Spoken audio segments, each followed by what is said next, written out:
बात बताइए, क्या आपको लगता है कि सरकार की इसमें मंशा है कि प्राइवेटाइजेशन जो शिक्षा का किया जा रहा है, निजीकरण करने की कोशिश कर रही है सरकार मर्ज करके स्कूलों को? की जो सोच जा रही है, बिल्कुल हकीकत भी यही है कि विद्यालयों को बंद करके गरीब, वंचित और शोषित वर्ग के बच्चों को शिक्षा से मरहूम किया जाएगा और आने वाले दिनों में पूरी की पूरी शिक्षा व्यवस्था निजी हाथों में सौंपने की जो व्यवस्था, ये मुहिम की शुरुआत है। तो अगर 1 किलोमीटर, 2 किलोमीटर, 3 किलोमीटर दूर अगर स्कूल हो जाएगा तो वो निश्चित रूप से शिक्षा से, मैं 100% गारंटी से साथ कह रहा हूँ, बड़ी जिम्मेदारी से कह रहा हूँ कि वो शिक्षा से वंचित हो जाएंगे वो नन्हे मुन्ने बच्चे। आपने देखा होगा जितने भी विद्यालय बंद हो रहे हैं पेयरिंग के नाम पर, उनके बच्चे रो रहे हैं, वो कितने उदास हैं। तमाम ऐसे सोशल मीडिया पे वीडियोस पड़े हुए हैं, आपने भी देखा होगा, हम लोग भी देख रहे हैं। फिर आगे प्रदेश स्तर पे, लखनऊ स्तर पे जो भी कार्यक्रम संगठन घोषित करेगा, हमारे पूरे शिक्षक उसमें शिरकत करेंगे।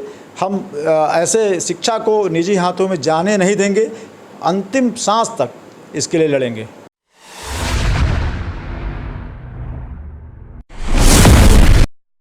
दोस्तों नमस्कार, मेरा नाम विक्की सिंह है और आप इस समय बेधड़क खबर देख रहे हैं।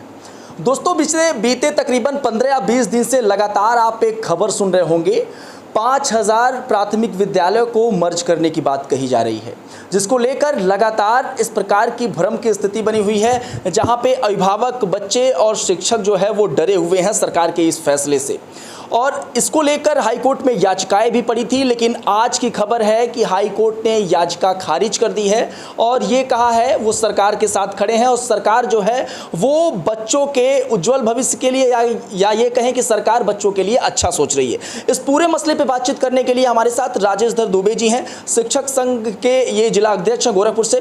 तो बहुत सारे मसलों पर इनसे बातचीत करेंगे इससे रिलेटेड, ताकि आप तक ये जानकारी बेहतरीन और सटीक पहुँच सके कि ये पूरा मसला शुरू कहां से हुआ और क्या इसकी ज़रूरत है। जो 5000 विद्यालयों की मर्जर की बात हो रही है, क्या इसकी ज़रूरत है, और अगर ऐसा होता है तो इससे नुकसान क्या होने वाले हैं और शिक्षक इसका विरोध क्यों कर रहे हैं। सबसे पहले तो बहुत बहुत स्वागत है आपका। धन्यवाद।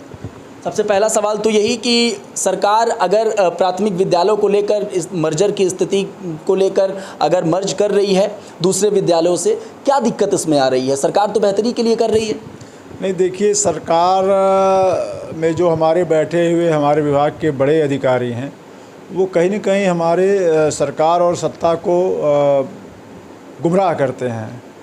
ऐसा नहीं है कि वो जो बहुत सारे कम संख्या के विद्यालयों को मर्जर करने की बात कर रहे हैं। तो इसके पहले 2020 में सम्मेलन के नाम पर तमाम विद्यालयों को जो एक कैंपस में थे या 500 मीटर के परिधि में थे, उनको इन्होंने एक करके कंपोजिट कर दिया और लगभग पूरे प्रदेश में 20,000 विद्यालयों का इन्होंने सम्मिलित कर दिया, उनको उसको कंपोजिट नाम दे दिया। वहाँ तक तो ठीक थी, लेकिन अब जो ये पेयरिंग के नाम पर लोगों को गुमराह कर रहे हैं हमारे अधिकारी, ये 2-2 किलोमीटर, 3-3 किलोमीटर दूर हमारे जो नन्हे मुन्ने बच्चे हैं, जिनके पास न कोई ट्रांसपोर्ट की सुविधा है, न कोई ऐसी व्यवस्था है कि वो जा सकें, तो हम लोगों का मांगना यही है कि पहले पूरी स्थिति तो स्पष्ट करे सरकार कि आखिर वे पेयरिंग कर रहे हैं। अब हम तो ठीक है, हम नौकरी तो यहाँ नहीं, वहाँ कहीं भी कर लेंगे, लेकिन जो नौनिहाल बच्चे हैं जिनको हमने वहाँ पढ़ाया है, इस स्तर पे बनाया है कि वो कुछ आगे पढ़ सकें, आप उनका भविष्य अंधकारमय कर रहे हैं। कोई आपके पास कोई नीति नहीं है कि वो बच्चे कहाँ जाएंगे। आप कह रहे हैं 1-1.5 किलोमीटर, 2 किलोमीटर बाद वो के दूरी पर उनको आप पेयरिंग का नाम दे रहे हैं, यद्यपि इनकी मंशा केवल उन विद्यालयों को बंद करने की है और धीरे धीरे सारे विद्यालयों को बंद करते जाएंगे। पिछले इसका विरोध क्यों कर रहे हैं शिक्षकों का इसमें क्या जो है हानि हो रही है, क्या नुकसान हो रहा है शिक्षकों को? नहीं, शिक्षकों की देखिए, वर्तमान जो तैनात शिक्षक है उनका कुछ नुकसान नहीं होगा, क्योंकि वो आज नौकरी कहीं भी कर लेंगे, लेकिन हमारे आने वाली पीढ़ियों के पद समाप्त हो रहे हैं।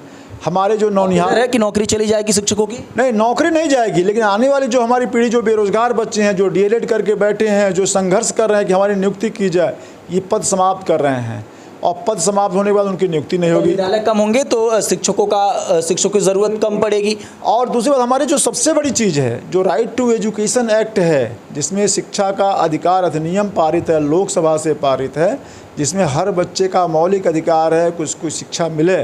लेकिन जब बच्चे दूर हो जाएंगे, वैसे भी जो हमारे विद्यालयों में बच्चे आते हैं उनके अभिभावक कम पढ़े लिखे होते हैं, वो शिक्षा के प्रति जागरूक नहीं होते हैं। तो वो बगल के विद्यालय में तो रोज़ बच्चों को भेजते ही नहीं हैं। हम लोग अगर प्रयास ना करें, जाके रोज़ फ़ोन ना करें, तो वो भेजते ही नहीं हैं।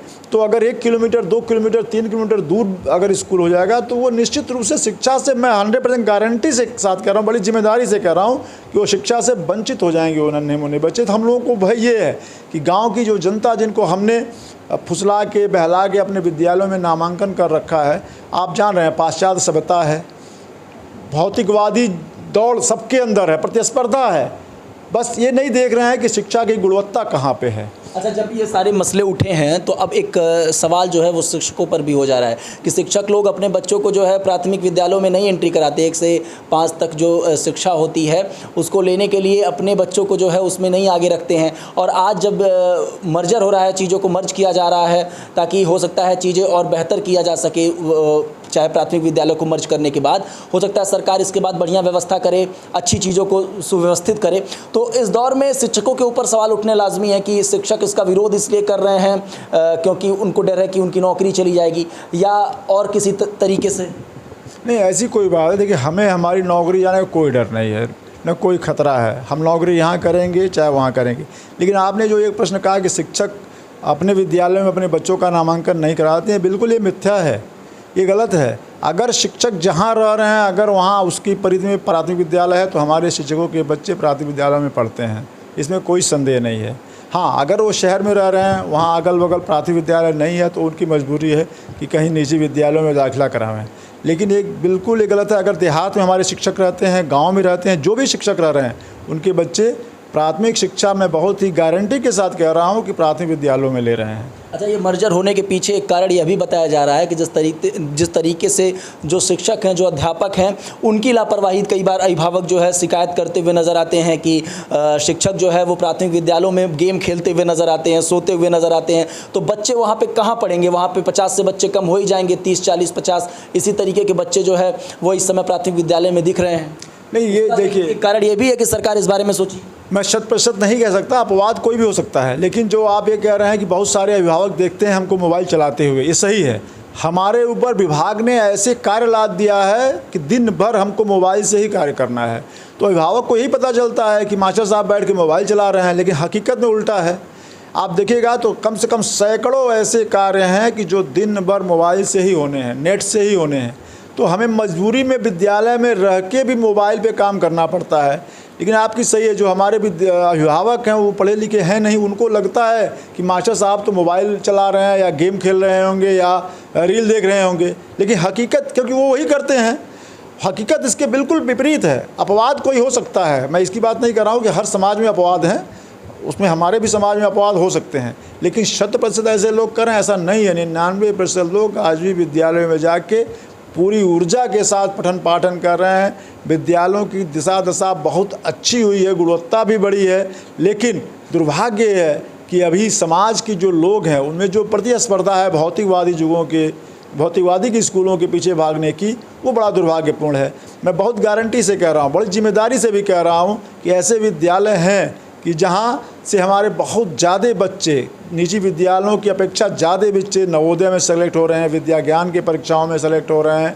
एकीकृत अभी देखिए आप राष्ट्रीय आय आधारित छात्रित परीक्षाएं हो रही हैं, निरंतर हमारे ज़िले का ग्राफ बढ़ रहा है, निरंतर हमारे बच्चे सेलेक्ट हो रहे हैं। निजी विद्यालयों की सापेक्ष बहुत ज़्यादा बच्चे सेलेक्ट हो रहे हैं। तो हम कैसे कहें ऐसा है? अच्छा, एक बात बताइए, क्या आपको लगता है कि सरकार की इसमें मंशा है कि प्राइवेटाइजेशन जो शिक्षा का किया जा रहा है, निजीकरण करने की कोशिश कर रही है सरकार मर्ज करके स्कूलों को?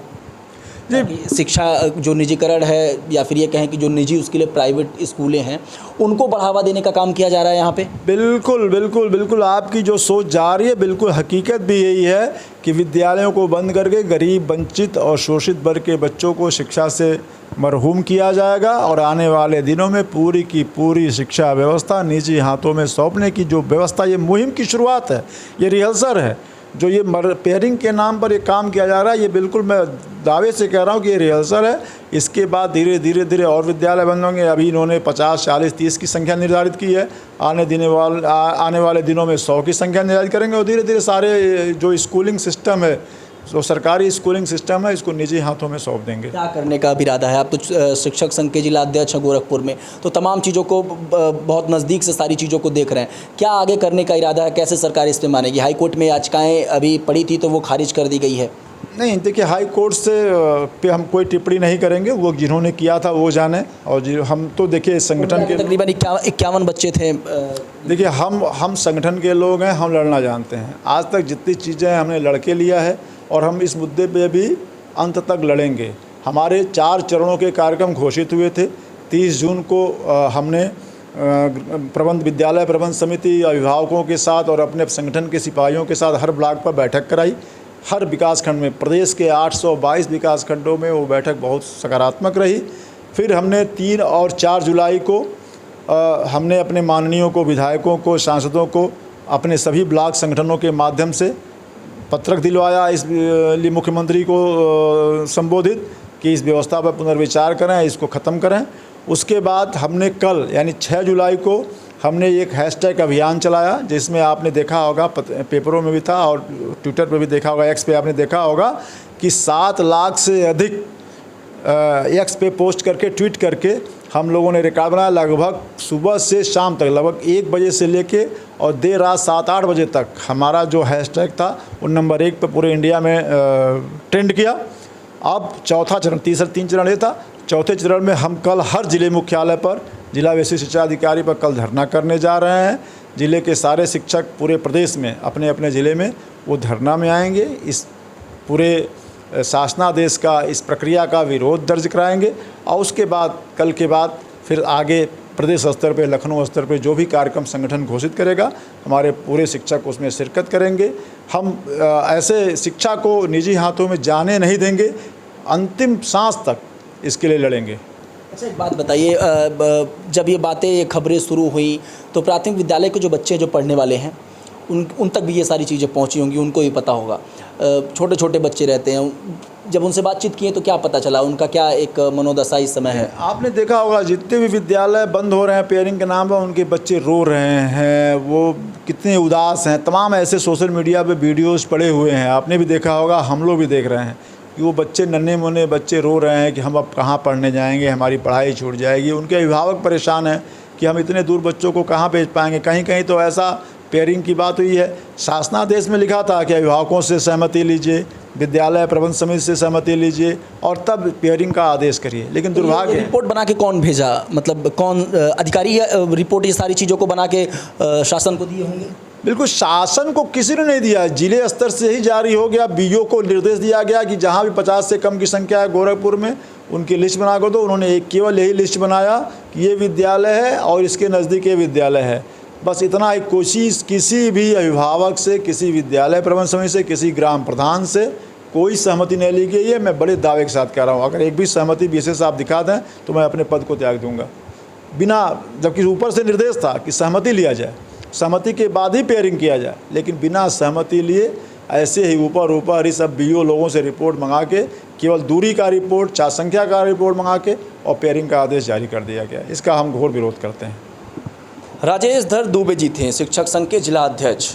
तमाम जो पहलू हैं, जो ये पूरा मामला जो विवाद चल रहा है 5000 विद्यालयों के मर्जर का, इस सब मसले की छोटी छोटी कड़ी को समझने की कोशिश किए। अगर आपको इससे पहले सारी चीज़ें नहीं पता थी तो उम्मीद है कि सारी चीज़ें जो है वो इस समय तक क्लियर हो गई होंगी।